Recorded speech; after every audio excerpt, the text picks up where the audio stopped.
here what is going to happen is, in this place, so when they do the election, they are going to do the canvassing at different times and on different days also. You can see them canvassing in the last 1 month, you can see them canvassing too much. Okay, similarly we are going to do lot of promotional activities for our product also, maybe in the parking lots and in the shopping malls and any other markets where you can find more people.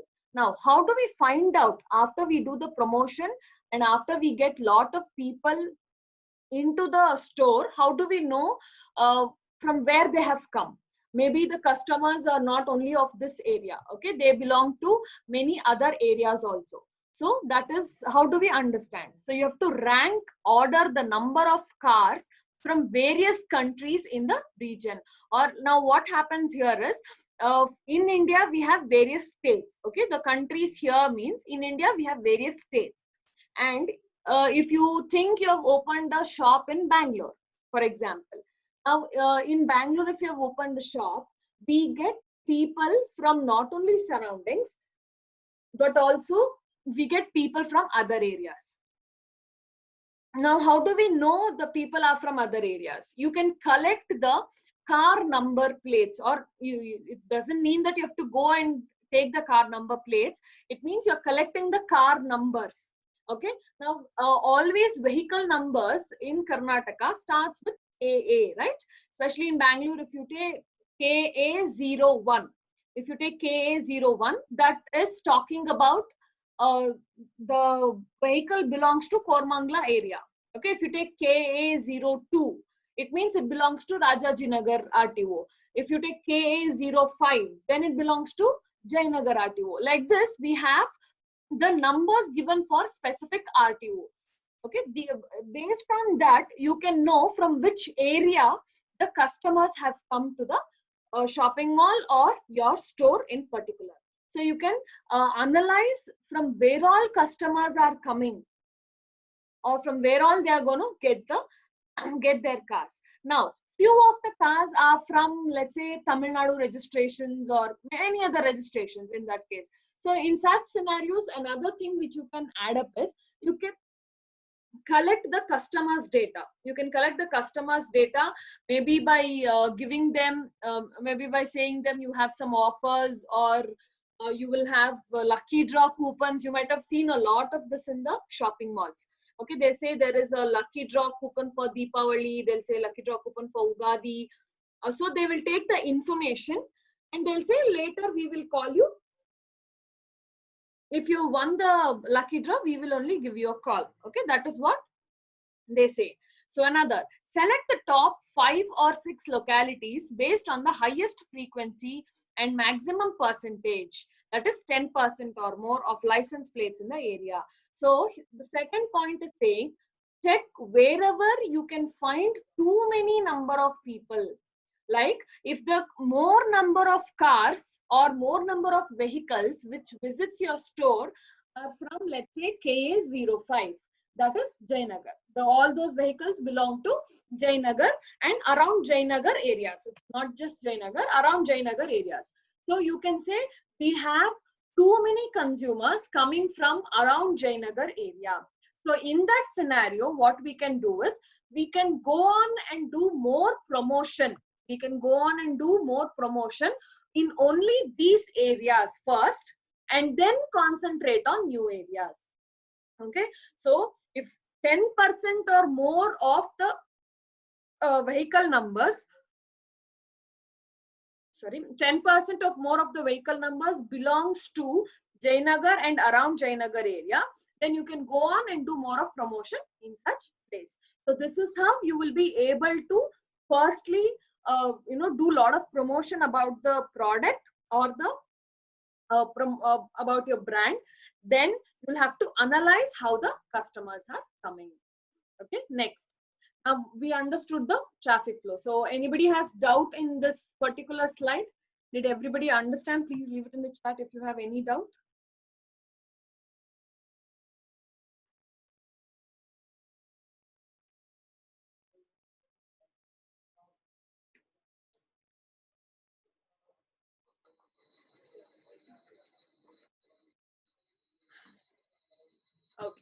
So this was the first point under the measures to trade.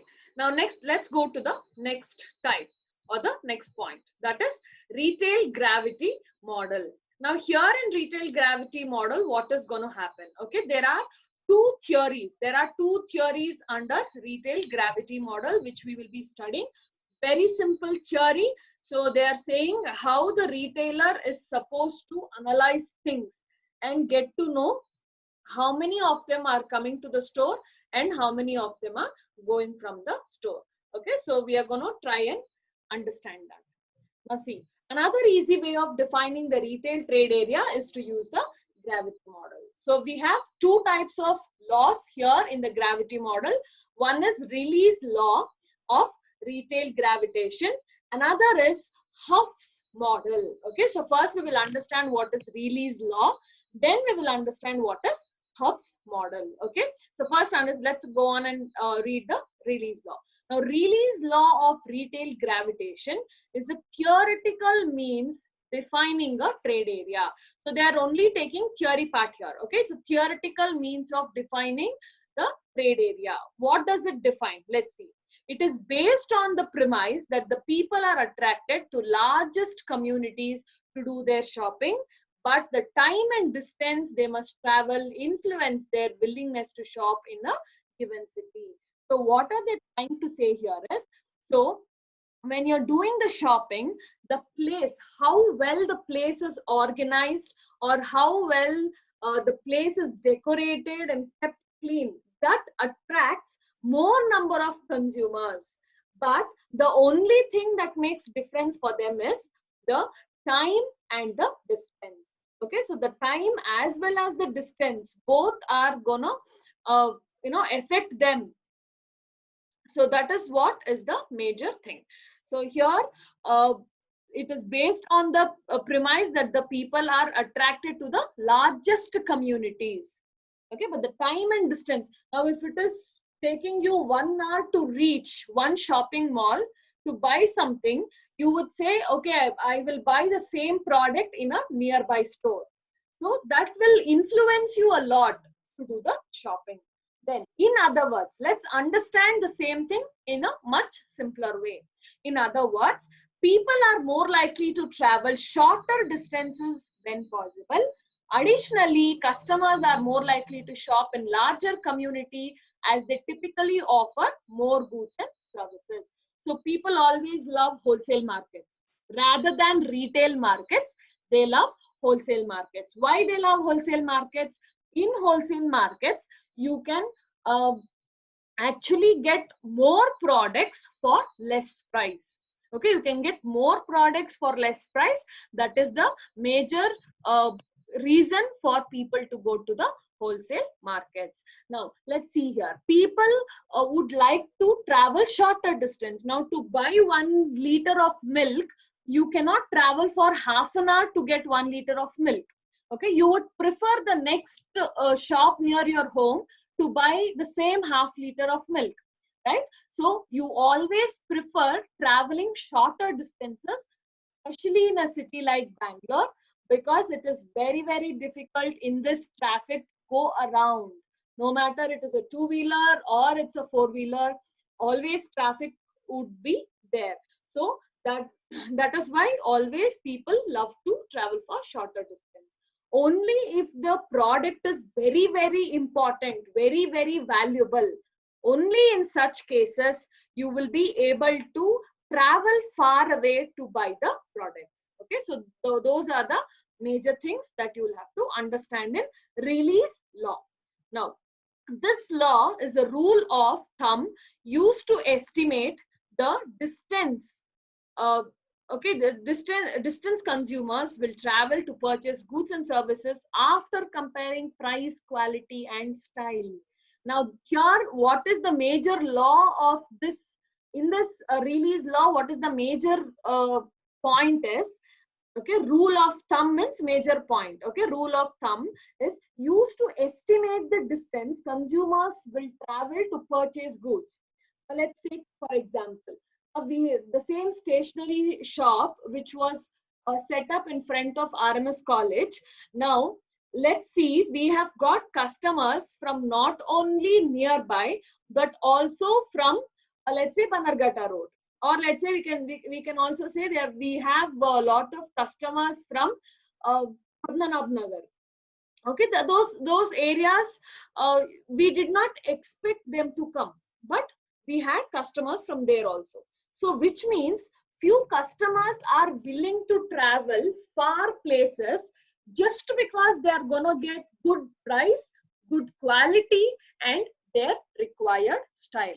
Now another example, why do you go to Chickpet to buy products? Why do you have to go to city market only to buy vegetables or flowers? Or if there is a function at home, why do you opt to go to only these markets to buy the products? First thing, you will get all the products in one place. Next thing, you will get the product, no, the actual product, whatever is required. Third thing, the quality and the price. Rather than quality, the price. So you get lot of products at a very less price. Okay, so that is why, that is what is the major point used by Rayleigh's law. So they are analyzing how far a customer can come to buy the product. Now there are few hotels or restaurants you love. Okay, you would always prefer those restaurants to go and eat or enjoy certain dishes there. Now for that, if you have to travel for more than an hour or two, you don't mind traveling. So why is that? Because you love the quality of the food. No matter how much the price is, you like the way they give the food to you. So it's all nice. So that is why people follow this Rayleigh's law of retail gravitation. So people are, the businesses are actually attracting customers like magnet. Okay, we all are like iron particles, and they are attracting us like the magnet. Now let's see the last point. The law assumes that people desire to stop in larger town, but their desire declines the farther the distance and time they must travel to get there. Thus, largest towns draw customers from farther distances than smaller towns. Now, in city places, okay, that's what they're talking about, larger towns and smaller towns. In city places, you can find lot of shops which is already set up, which is working very, very good, which has all variety of products for you to sell. Now, what happens is, in this point, what they're trying to say is, a person who wants to buy any product for that matter, let's say they wanted to buy one pencil box. Now they will not maybe they thought, okay, now tomorrow I want a pencil box, let's go buy a pencil box. Okay, they start their traveling, and if they live in a very small village, okay, where there is no pencil boxes available. Now they keep traveling, and they reach the city. So they buy the pencil box, they go. But throughout the journey, they would have scribbled, okay, it is too far. Why did we come out this late? It's not advisable. We should have come out early. Okay, you have all such things running in mind. So if farther the distance of the shop, your interest will keep on reducing. Let's take another beautiful example. Okay, you wanted to have pani puri now. Okay, nice mouth-watering pani puri. Everybody is staying at home. Okay, so you wanted to have pani puri, but then there is no proper pani puri shop near your home. But now what you have to do? But you are craving for something to eat at this point of time. So you don't mind traveling far, but you start your two-wheeler, you go on near the pani puri shop. As and when you go travel, you're not finding any right pani puri shop at all to eat. So your interest goes down a little by little, and it says, okay, now I'm not finding anything. Okay, let's eat something and get back home. Okay, it's not the right time. Maybe I'm not getting, or you come up with all other things in mind. Okay, this is not right time for me to eat anything. My time is not proper. So Rayleigh's law is trying to say that always customers lose interest when your shop is too far. So always make sure the nearby customers are very happy to whatever you keep in the store. Okay, so that is what they're talking about in the Release law. So hope everybody understood this release law of retail gravitation. Anybody has doubt with it, you can leave it in the chat. Please let me know if everybody understood.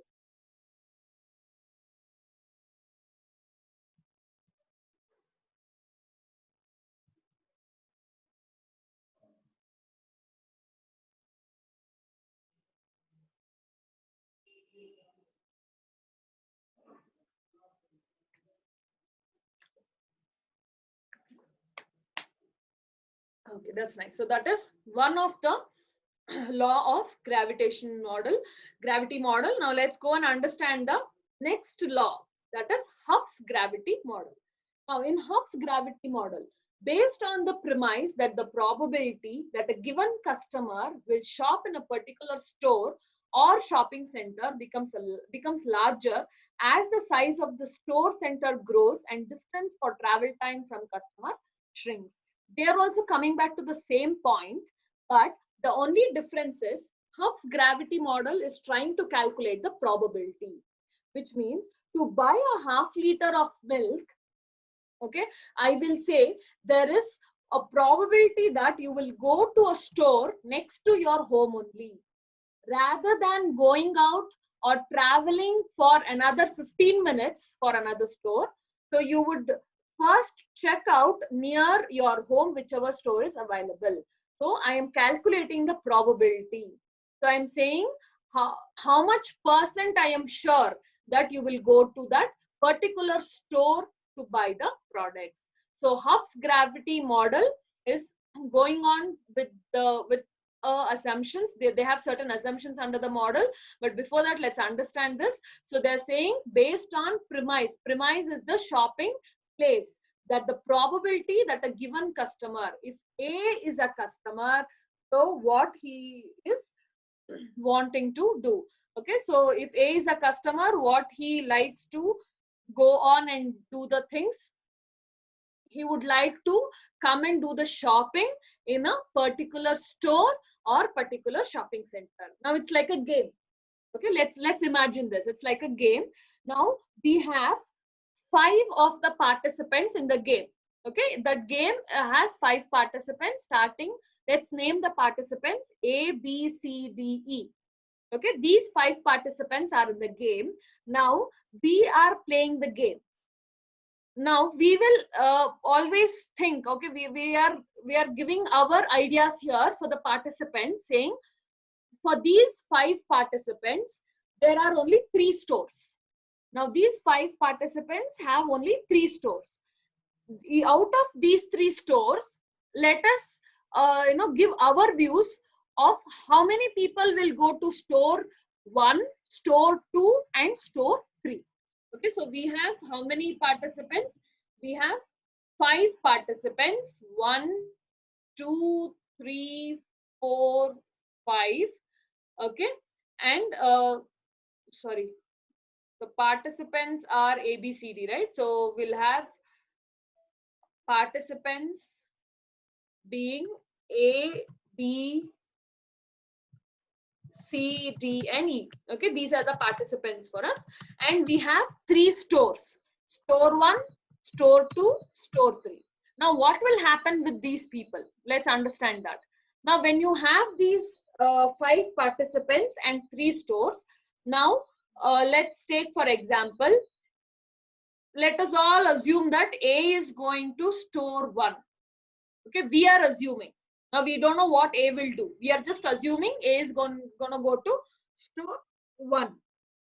B also will go to store 1, we will assume. C will go to store 2. D will go to store 3. Okay, E will again go to store 2. Now here, this is our assumption. Now let's see what will actually happen. Okay, let's see what will actually happen. Now we have same 5 participants A, B, C, D, E, and we have 3 stores 1, 2, 3. Now A, suppose instead of going to store 1, he went to store 2. So our probability went wrong. What did we think? A will go to store 1. But where did he go? He went to store 2. Next, B went to store 1. So our probability was correct. So we also thought B will go to store 1. Now again you have C. Now C, let's say he went to store 2 only. Our probability was also correct because we also assumed it to be 2. D went to store 3.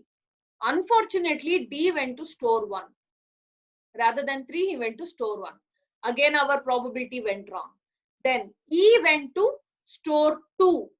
As usual, as we were correct. So out of so many assumptions we made, so our 4 assumptions, out of these 5 assumptions which we made, our 4 assumptions were correct. So maximum of the probability that we took was correct. So why they do this exercise? Let's see the assumptions and understand why they do the exercise. Okay, so let's see. The proportion of customers patronizing a given shopping area varies with the distance from the shopping area. Now what will happen is, the farther the shopping mall is or the store is, you would like to spend less time in the store. Why do you like to spend less time in the store? Because you will have to travel back to your home. So traveling time eats away the maximum. So that is why you would spend less time inside the store. So that is one of the assumptions. Then the proportion of consumer patronizing various shopping areas varies with the breadth and depth of merchandise offered by each shopping area. So here you can see there are various shopping areas which will vary. Now few shops may be small, few may be very big. If you take for example Decathlon, now if you see Decathlon, you find so many variety of sports material, dresses, separate dresses for each type of exercise. You will find cycles, you will find the sports equipments like ball, bat, and you have a lot of gym items also. If you want to do at home for yourself, you'll find all that. Now in such shopping areas, the breadth of the shopping area, the depth of the shopping area, and the products, everything is too much. Let's take for example in Decathlon. Now you go to Decathlon, you wanted to buy a t-shirt for jogging. Okay, you wanted to buy a t-shirt for jogging. Now if you see the collection out there, you have so many varieties of jogging t-shirts alone. Okay, so what happens there is, they have 3 ranges for every cloth. One is beginner range, one is intermediate range, one is advanced range. Okay, they have 3 varieties of every product. Now in this case, what will happen? That is the breadth. Okay, so the 3 varieties are the breadth. And then depth. Depth means for jogging alone, how many products are available. Okay, for jogging alone. Now let's take the same example. For jogging in Decathlon, you will find t-shirts, shirts, shorts, shoes, gloves, and you will find knee pads, you'll find elbow pads. Why are these knee pads? While jogging, you will have more force which will fall on your legs and the knee joints. So to protect yourself, you can wear the knee pads. So that is the depth of the merchandise. You have so much of products for one particular place or one particular sports. Okay, so that is another assumption. So here we are thinking that the breadth and the depth of the merchandise is too much.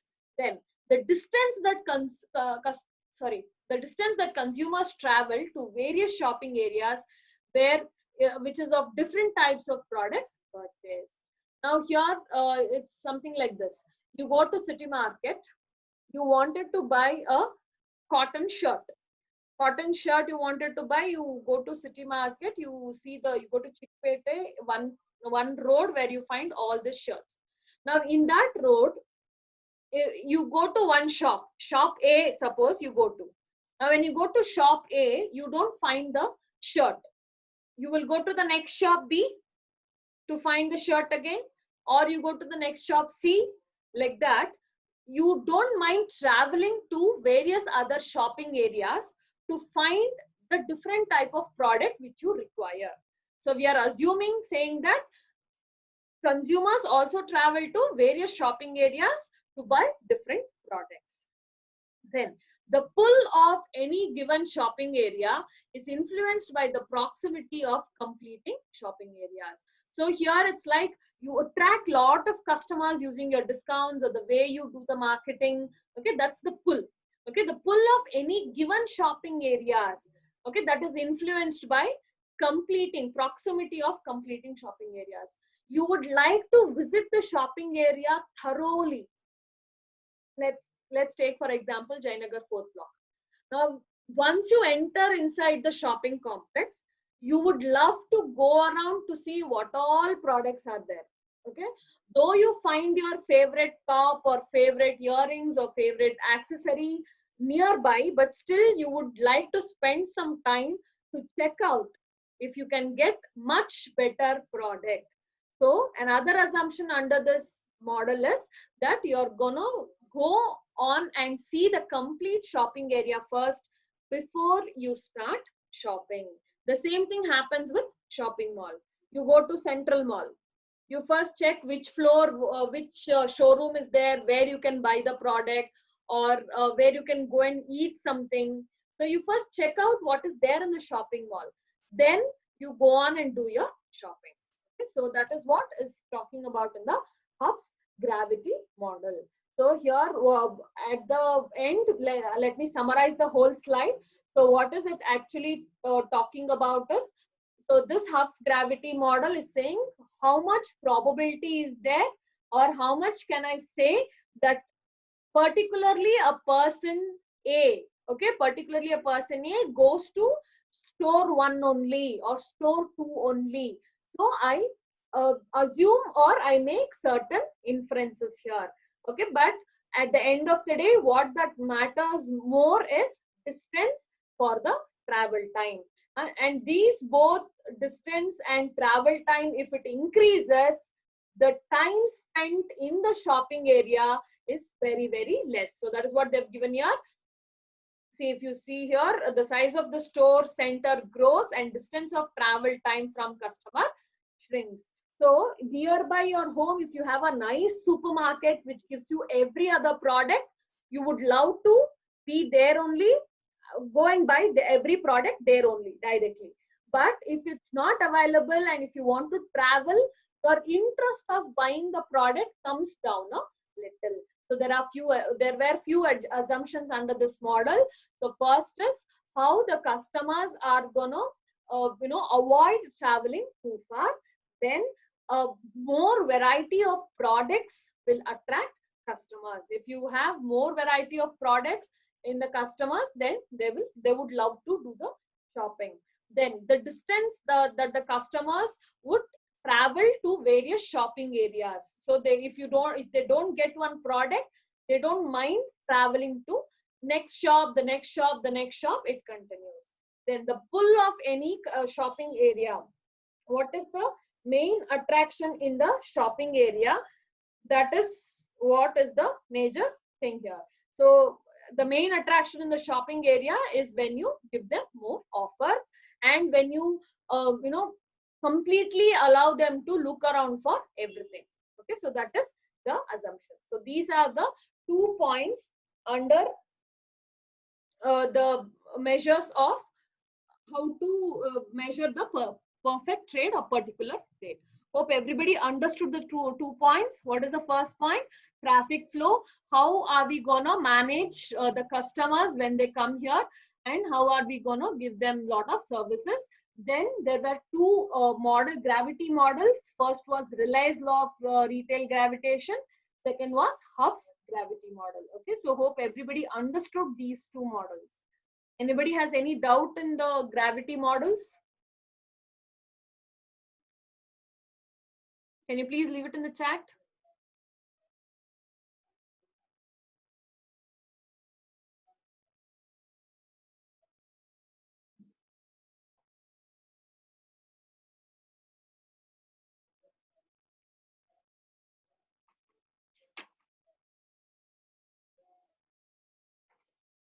Yeah, okay, that's great. So we're gonna stop the class here for today. So the next point will be continued in the next class. Okay. So thank you, students, for being present.